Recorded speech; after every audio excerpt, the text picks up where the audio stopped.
What's up? It's your boy Legendary Tevin Perry, and the package if just came in the mail. 2 day shipping, real quick, and then when you ship it back, it's another 2 day shipping. You get 3 tries, so I hope you can at least get one of them. You can at least get best out of three. You get one blue, one white. You mix it in. You mix them until it's one color. Then you cut it in half. Then you put it like that. Put it like that. Then you bite down in it.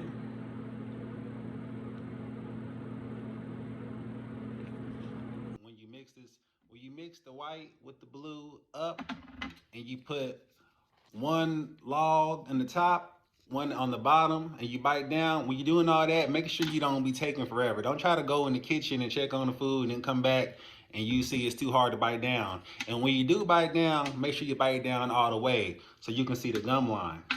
You know what I'm saying? You don't want your veneers to not go up all the way. Then it don't look natural.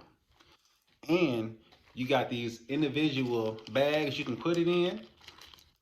You put it right back in the box that it gives you the 2 day shipping.